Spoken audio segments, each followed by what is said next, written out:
台湾 Agreement 大家就觉得这很新鲜的东西，这个到底是指哪个协议？那这部分国成老师你怎么看这个议题呢？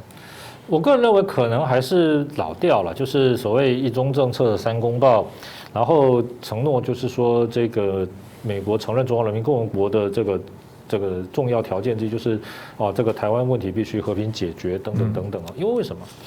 因为第一个，现在美国并没有大幅让步的理由嘛，你现在突然跟中国签订什么密约，在这个地方大幅让步，我认为可能性不高，因为他要交换什么？对不对？那这个一定，这个也是要交换什么东西。可是中国现在也没有特别给美国什么样的东西来交换嘛。现在中国手上也没有什么了不起的战略利益，让美国值得让他觉得说让他来交换。当年呢，你3公报签订，这个中美建交，这个都是在基于要抗苏的一个大环境下。中国因为这个土地那么大，地理位置所以呢，这个对美国认为说抗苏这是一个非常重要的盟邦。这一句老话吧，就是。如果中国跟我们联合的话，站在我们这边的共产党员就比站在我们对面的共产党员要多了。是这个战略利益其实对美国当时评估很大，所以在现在来讲，中国有什么战略利益足以让美国觉得必须还要拿什么东西来交换？这个我认为没有了。你看，连采购一个商品也采购的不干不脆嘛，这个协议签了也才买了60%，那不多啊。所以我认为。如果有什么密约就必须说中国拿什么新东西来交换，但目前看来没有什么了不起，让美国觉得非拿出来交换或者值得交换的东西，这是第一点。第二呢，就是说如果你这个台湾协议这个是美国对中国的立场有巨大的让步，那中国一定会讲的。这个为什么不讲？这个对美外交取得了重大成绩嘛，纵使不马上讲慢慢的也会讲。这个毕竟是对美外交，如果在台湾问题上，美国这个有巨大让步的话，那这中国这可以说是大家开心的不得了，这杨洁篪这些人都要升官了。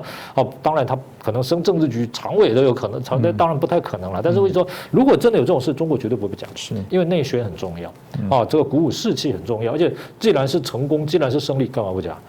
对不对？所以，但是如果接下来都没有什么新的这种胜利的这种说法出现的话，那我们就可以判断，其实也没有取得什么重大的进展。所以我们在这里也不特别说有进展或没有进展，或者是台湾协议到底是什么，去推断里面的内容。我认为那个其实很难啦，我们也不是里面人，可是我们可以从那个迹象来判断。